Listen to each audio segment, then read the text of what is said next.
Bhagavate Vasudevaya.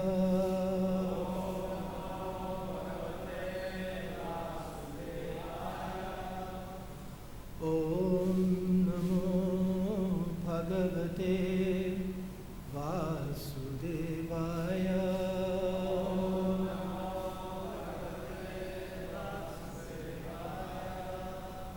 Om Namo Bhagavate Vasudevaya.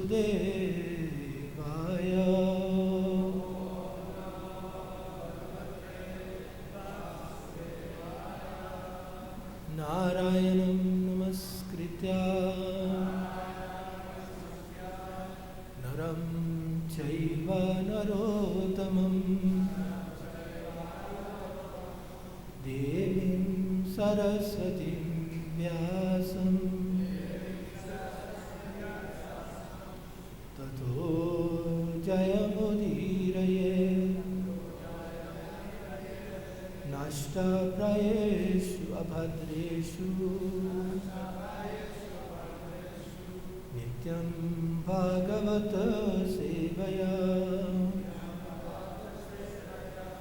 bhagavati uttama shloke bhakti bhavati naishtiki. Thank you very much. Reading from Srimad Bhagavatam, 5th Canto, Chapter 25, The Glories of Lord Ananta, text number 4 and 5.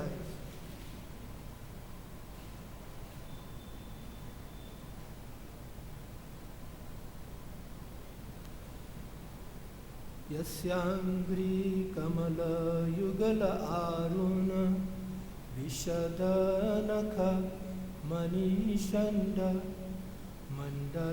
mandaleshu ahipatayaha saha satavatarshabhai ekanta bhakti yogena avanamantaha svatanani parispurat kundala prabha Mandita ganda sthalani ati manoharani pramudita manasaha khalu vilokayanti. Please repeat. Yasya, of whom, Angri Kamala, of lotus feet, Yugala, of the pair, Aruna Vishada, brilliantly pink, Naka, of the nails, Manishanda, like gems, Mandaleshu, on the round surfaces, Ahipataya, the leaders of the snakes,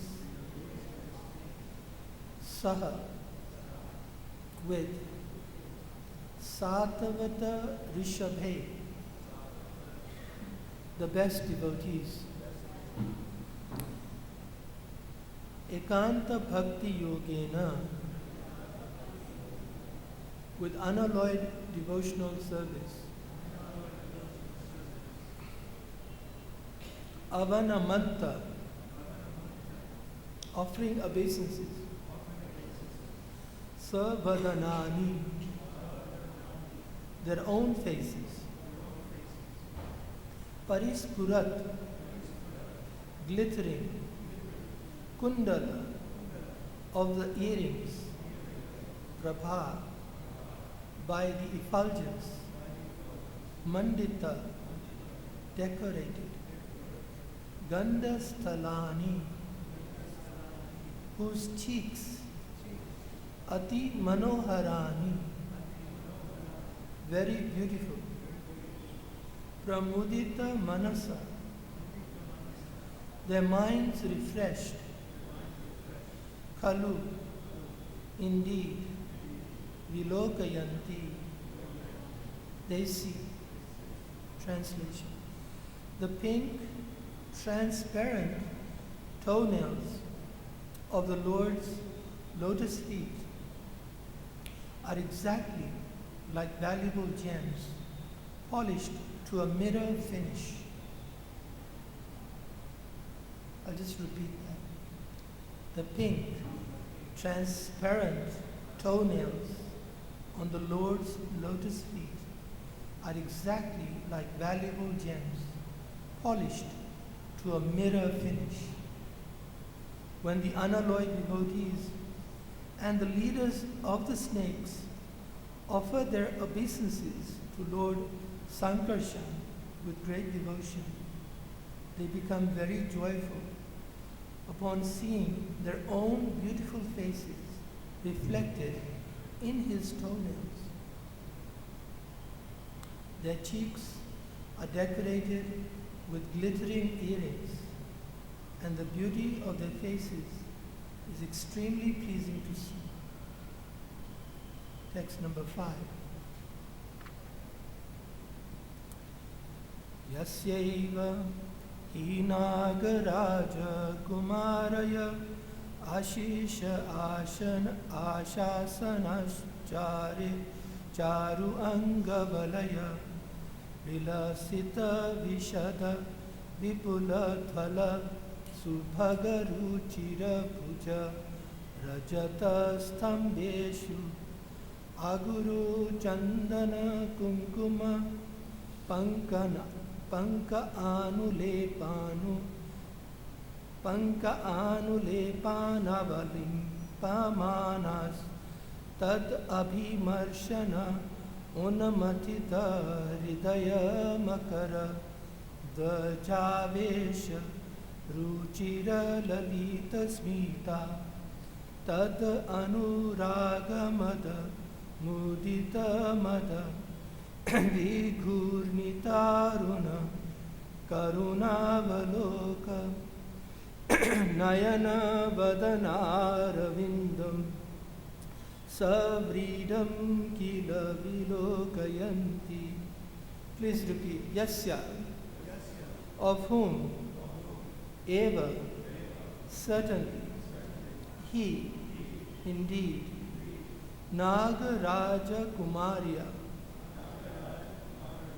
the unmarried princesses of the serpent kings, Ashisha, blessings, Ashasana, hoping for, Charu, beautiful, Angavalaya, on the sphere of his body, Vilasita, gleaming, Vishada, spotless, Vipula, long, Thala, white, Dhavala, white, Subhaga, indicating good fortune, Ruchira, beautiful, Bhuja, on his arms, Rajata Stambeshu, like columns of silver, Aguru, of aloe, Chandana, of sandalwood, Kumkuma, of saffron, Panka, from the pulp, Anulepana, with an ointment, Avalim Pamana, smearing, Tat Abhimarshana, by contact with his limbs, Unnamatita, agitated, Hridaya, in their hearts, Makara Dhvaja, of Cupid, Avesha, due to the entrance, Ruchira, very beautiful, Lalita, delicate, Smitaha, who's smiling, Tat, of him, Anuraga, of attachment, Mother, by the intoxication, Mudita, delighted, Mother, due to intoxication with kindness, Vighurnita, rolling, Aruna, pink, Karuna Avaloka, glancing with kindness, Nayana, eyes, Badana, and face, Aravindam, like lotus flowers, Savridam, with bashfulness, Kila, indeed, Vilokayanti, they see. Translation. Lord Ananta's arms are attractively long, beautifully decorated with bangles, and completely spiritual. They are white, and so they appear like silver columns. When the beautiful princesses of the serpent kings, hoping for the Lord's auspicious blessing, smear his arms with aguru pulp, sandalwood pulp, and kumkuma, the touch of his limbs awakens lusty desires within them. Understanding their minds, the Lord looks at the princesses with a merciful smile, and they become bashful, realizing that he knows their desires. Then they smile beautifully and look upon the Lord's lotus face, which is beautified by reddish eyes rolling slightly from intoxication and delighted by love for his devotees. Purport. When males and females touch each other's bodies, their lusty desires naturally awaken. It appears from this verse that there are similar sensations in spiritual bodies. Both Lord Ananta and the women giving him pleasure had spiritual bodies. Thus all sensations originally exist in the spiritual body. This is confirmed in the Vedanta Sutra, Janma Adi Asya Yata. Srila Vishwanath Chakravarti Thakur has commented in this connection that the word Adi means Adi Rasa, the original lusty feeling which is born from the Supreme. However, spiritual lust and material lust are as completely different as gold and iron. Only one who is very highly elevated in spiritual realization can understand the lusty feelings exchanged between Radha and Krishna, or between Krishna and the damsels of Braja. Therefore, unless one is very experienced and advanced in spiritual realization, he is forbidden to discuss the lusty feelings of Krishna and the gopis. However, if one is a sincere and pure devotee, the material lust in his heart is completely vanquished as he discusses the lusty feelings between the gopis and Krishna. And he makes quick progress in spiritual life. Om Jnana Timirandasya Jnananjana Shalakaya Chakshura Unamilitam Yena Tasmai Shri Gurave Namah Om Vishnu Padaya Krishna Pristhaya Bhutale Shrimate Bhakti Vedanta Swami Namaste Saraswati Deve Gauravani Pracharine Nirvishesha Shunyavadi Paschatya Deshatar Jaya Shri Krishna Chaitanya Prabhu Nityananda Shri Advaita Gadadhara Shivasadi Gaura Bhaktavinda Hare Krishna Krishna Krishna Hare Hare Hare Rama Rama Rama Hare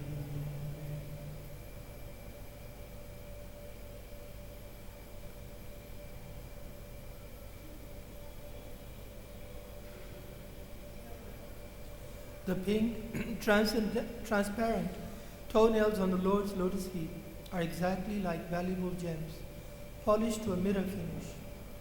When the unalloyed devotees and the leaders of the snakes offer their obeisances to Lord Sankarshan with great devotion, they become very joyful upon seeing their own beautiful faces reflected in his toenails. Their cheeks are decorated with glittering earrings, and the beauty of their faces is extremely pleasing to see. Lord Ananta's arms are attractively long, beautifully decorated with bangles and completely spiritual.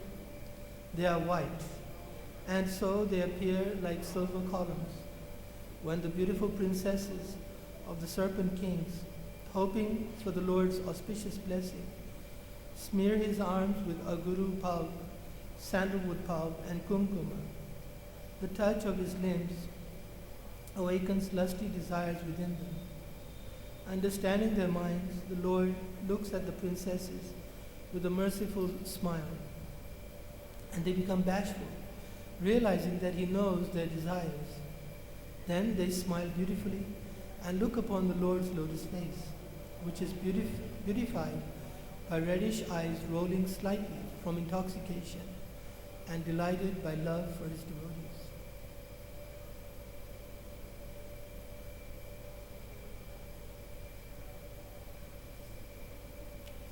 I'll repeat a part of the purport which is very pertinent to understanding these two verses. It appears from this verse that there are similar sensations in spiritual bodies. Both Lord Ananta and the women giving him pleasure had spiritual bodies. Thus, all sensations originally exist in the spiritual body.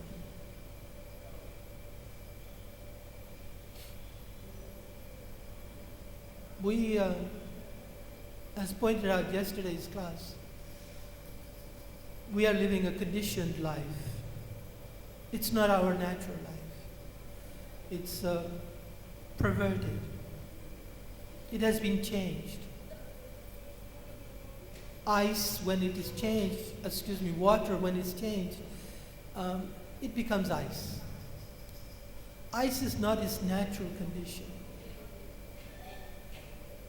But if you find some quality in the conditioned state, it suggests that its full manifestation is in its natural state. So we have experience of the sex feeling, the feeling that inspires lust between male and female. Now, this is a conditioned life. Now, so what would it be like in the unconditioned state, in the pure state, spiritual state? First of all, in the spiritual state, there is only one enjoyer. Everyone else is his servant. And there is no personal enjoyment independent of giving enjoyment to Krishna.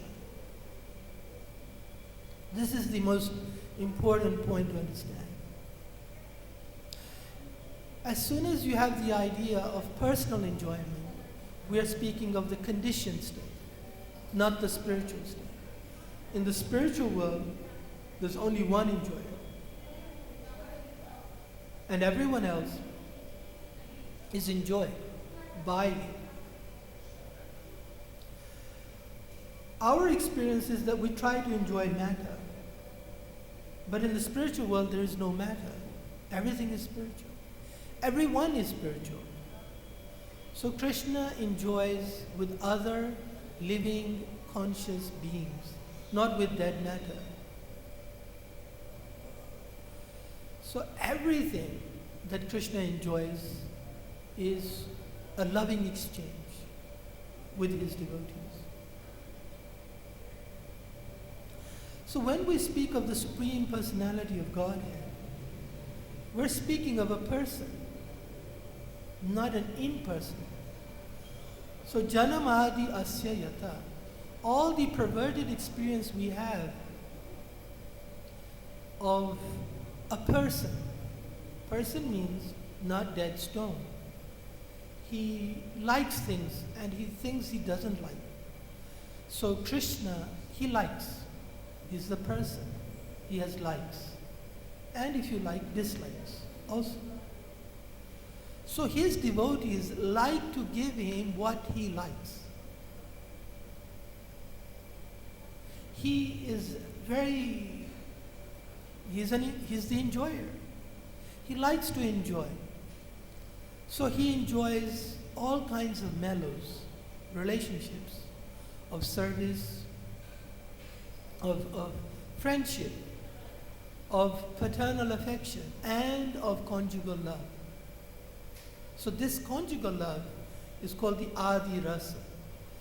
It is the mellow in which all the other rasas are a subset, are contained within this.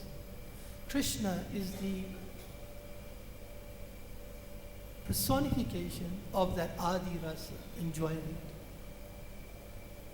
So all his devotees who have given up their conditioned way of life, who are in the spiritual state, they love to give him service in the Adi Rasa. So today we're reading an exchange of the Supreme Personality of Godhead in the form of Ananta. There's an interesting thing about Lord Ananta. He's described as having many hoods. But today we read he has long white arms that appear like silver columns. And interestingly, in the next canto, there's a picture of Lord Sankarshan, and he has no hoods. He is Lord Narayana, but he is Sankarshan. So Krishna is not an ordinary snake, but Krishna is also not an ordinary human being. He is the Supreme Personality of Godhead, whatever his form. In this case, Lord Ananta has many hoods, long arms. So that means the torso is entirely like a human. But the heads are hoods. Now another interesting thing to notice is that whilst it's described that Lord Ananta is at the lowest part of the universe, then it's also described that the universe is like a white mustard seed on his hood. That means he is outside of the universe. Below, the universe means he's just outside of it. So the universe appears like one tiny mustard seed on his hood. And on all his hoods are all the universes of the entire material manifestation. On every single one of them. And whilst he's maintaining the universes, he's being served by the princesses, the daughters of the kings of the serpents. This is the picture. It's a wonderful picture. It's very. Now, Srila Prabhupada says something very interesting, that actually to hear about the Adi Rasa of Krishna requires somebody to be a pure devotee.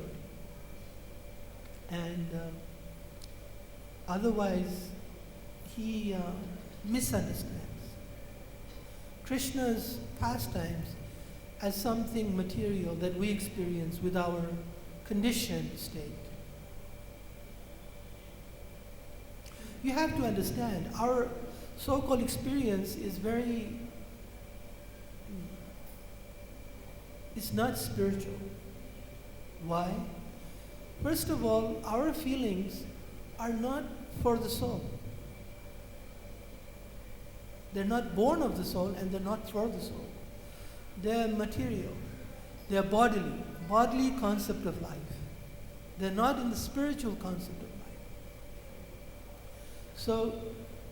So therefore, Prabhupada first of all cautions us, don't think this exchange is like ours, which is bodily, temporary, material, lusty, kamesha, krodesha, rajaguna samudbhava, mahashano, mahapapma, vidhi enam, iha vairina. Our experience leads us to hell. Is the cause of our suffering. Spiritually, so this is the difference between iron and gold. Both are metals, but they have different qualities, opposite qualities.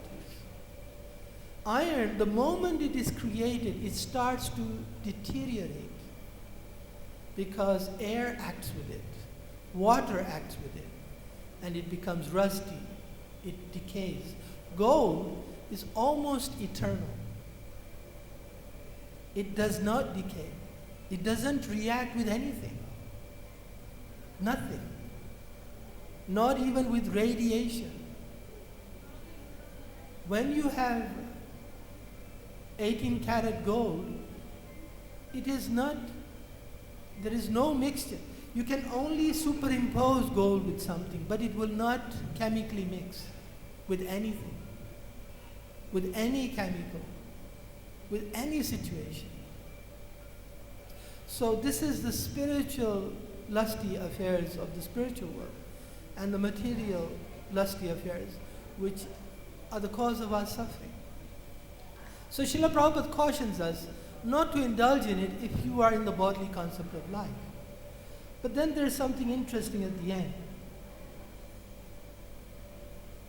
So the caution, I'll repeat, therefore, unless one is very experienced and advanced in spiritual realization, he is forbidden to discuss the lusty feelings of Krishna and the gopis.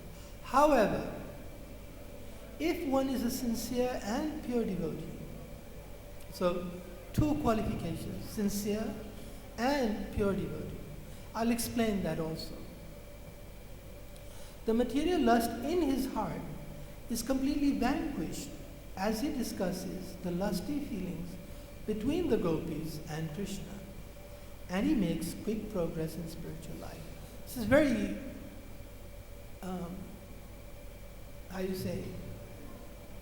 important lesson.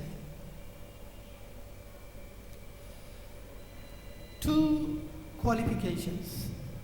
One has to be sincere and pure devotee.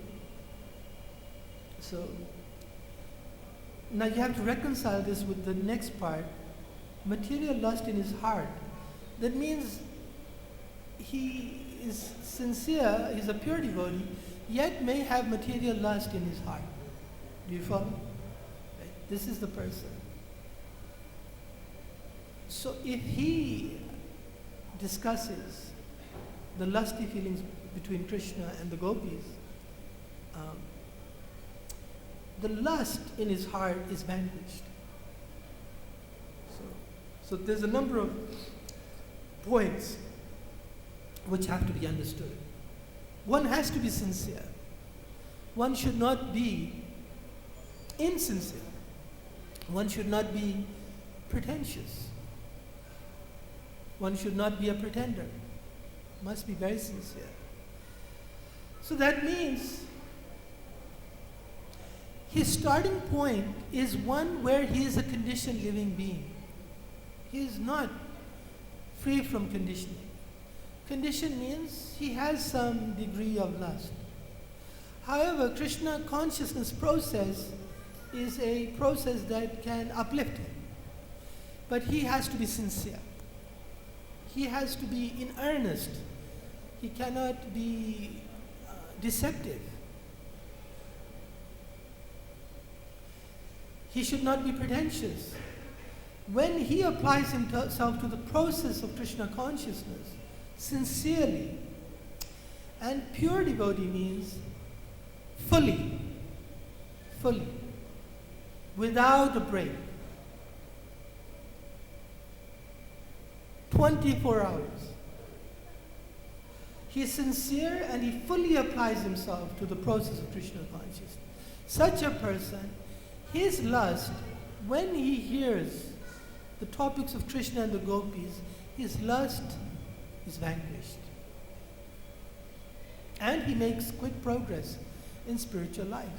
It's a very amazing process, very nice program. You're not being asked to do tapa, gyan, yajna, austerities, sacrifices, and acquire knowledge. Just you have to be sincere and apply yourself to the program of Krishna consciousness 24 hours. And your lust will be vanquished simply by hearing Krishna Katha. It will enter your heart and it will conquer your lust. Because you are, the word was used in the word for word. Let me find it.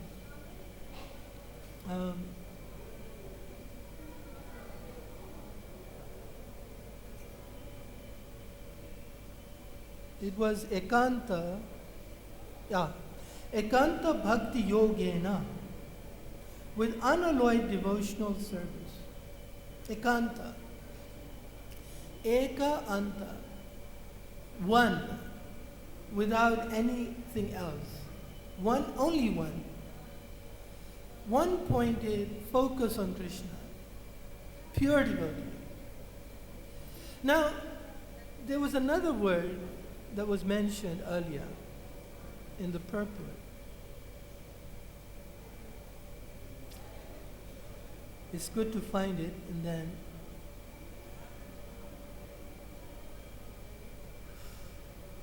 unless one is very experienced and advanced, one has to be trained in this art. How to be sincere, one. How to be fully engaged in Krishna's devotional service, two. And three, how to hear the topics of Krishna. So these three elements require training from an experienced devotee who is well established in these three areas already. Don't point your feet.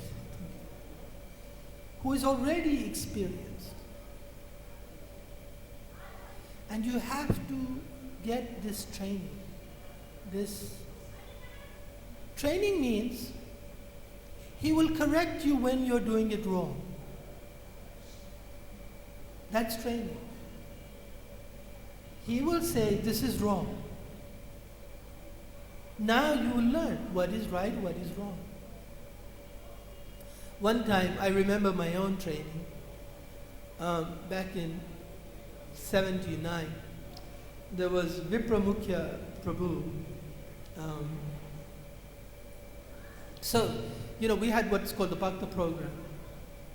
You get trained. You get trained how to do everything. What is devotional service? You learn Bhagavad Gita, nectar of instruction, and so many, and then you go on Harinam. So every day I was getting overwhelmed by a list of things you had to do and what you should not do. So I said, I need a book and I need a pen. I need to write all this down. So I went to Vipramukhya Prabhu. I said, okay, I'm ready. Please tell me. Because I've already forgotten what you said. I need to write it down. So, I got a book, I got a pen, and he said, okay, are you ready? It's a very big list. I said, yes, I'm ready. He said, always remember Krishna and never forget him. That's it.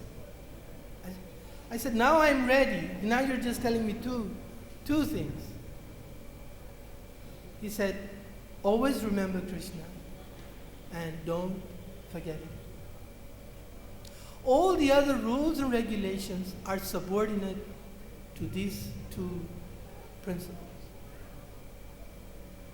So everything we do is supposed to cultivate our manmana, our thought, our thinking of Krishna. This is the training. This is the training. This is why we do what we do. Everything we do, getting up for Mangalarti, having a bath, putting on fresh clothes, tilak, chanting mantras, putting on tilak. Everything we do is for the purpose of manmana, thinking of Krishna and never forgetting. So this is training. And this allows the devotee to also engage in Krishna's service 24 hours because he is sincere. Because he's sincere, he wants to do it not part-time. He wants to do it full-time. Fully. That means he has to have faith that just by engaging in Krishna's service, all my needs will be fulfilled. I do not need to make a separate endeavor to fulfill my needs. He has to have this faith. Ado Shraddha Tata Sadhu Sangata. So this is Sadhu Sangha. Bhajana Kriya. This Bhajana Kriya is your training. So this training allows you to hear, and when you hear Krishna Katha, your lust is removed. So these are the three components mentioned. So I won't take up more of your time, just in case there's any questions. Any questions or comments? While you're collecting your thoughts, the pink transparent toenails on the Lord's lotus feet are exactly like valuable gems, polished to a mirror finish. When the unalloyed devotees and the leaders of the snakes offer their obeisances to Lord Sankarshan with great devotion, they become very joyful upon seeing their own beautiful faces reflected in his toenails. Their cheeks are decorated with glittering earrings, and the beauty of their faces is extremely pleasing to see. Lord Ananta's arms are attractively long, beautifully decorated with bangles and completely spiritual. They are white, and so they appear like silver columns. When the beautiful princesses of the serpent kings, hoping for the Lord's auspicious blessing, smear his arms with aguru pulp, sandalwood pulp, and kumkum, the touch of his limbs awakens lusty desires within them. Understanding their minds, the Lord looks at the princesses with a merciful smile, and they become bashful, realizing that He knows their desires. Then they smile beautifully and look upon the Lord's lotus face, which is beautified by reddish eyes, rolling slightly from intoxication and delighted by love for His devotees. Any questions? Can you pass the mic behind you?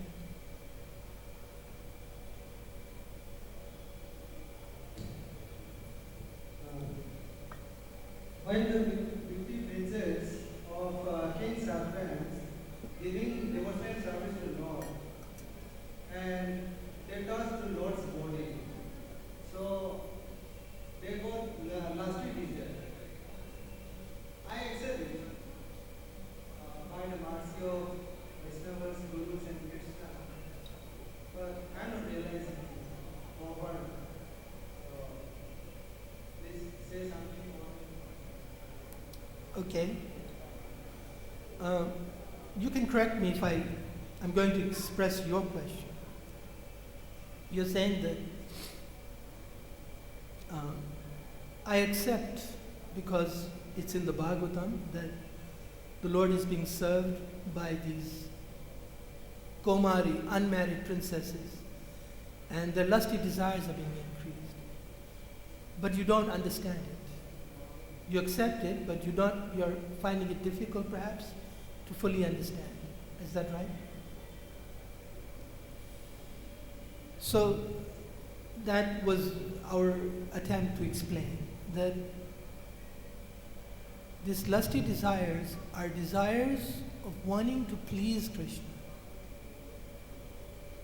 Our idea of lusty desire, because it's conditioned, because it's perverted, is matter, material.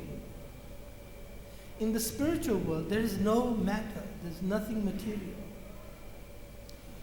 There is also no concept of ahamameti, of I being the enjoyer. There isn't. So, lusty desires means there's an intense feeling, a conjugal feeling of wanting to serve Krishna in the conjugal rasa. This is called the Adi rasa. Krishna is not impersonal. He is the person who invokes the strongest, the deepest, the most transcendental and spiritual feeling in the soul. You have to understand, again, look at iron. This was gold. Iron has a similar feeling. But that intense feeling, Hridaya Granthi, it is your bondage. There is no real feeling for that person because you don't know the person. You only know the body. And spiritually, there is no body as in material. It's all spiritual and it's eternal. Sat Chit Anand. It is not in ignorance. It is eternal, it is full of knowledge, and it is blissful. So here, this bliss is the binding factor. Over there, it is the most sublime, the most pure factor. It's the most purifying. The Adi Rasa actually is the most purifying process of Krishna consciousness. But you have to be trained to be able to take it in a purifying way rather than in a way that enhances your material desires. Does that make sense? Okay. Are there any other questions or comments? Yeah, please. Put it closer.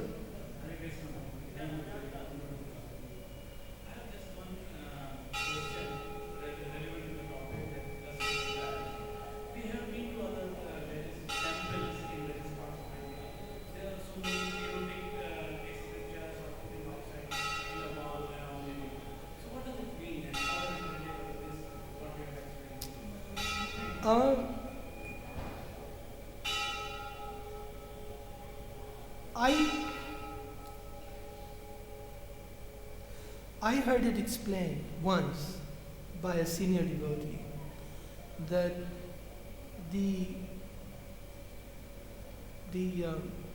lusty statues and images outside temples is for the person who is materialistic, that he thinks this is the purpose of temples. So he is left on the outside. You cannot go past unless you are free from this. This is what I heard from a senior devotee explain, that it is to stop those who have a material concept of life from entering. Because once you enter, there is no more. It's only Krishna in the main altar. But on the outside, it's full of all kinds of, erotic imagery. So in that respect, you are saying that what also is spoken in the word, or what also has properties as theories, is okay? Also No, it's not okay. In other words, this is part of architecture to stop somebody who has that concept of life from entering. He thinks this is the purpose of a temple, what he sees from the outside, that's it. He won't go inside. This is the explanation. It's not something I have heard Srila Prabhupada make a comment on, so I just quoted one senior devotee. So leave it at that. There's nothing more deeper to get from it. thank you. So nice. All right. Grantraj Srimad Bhagavatam ki jai, Srila Prabhupada ki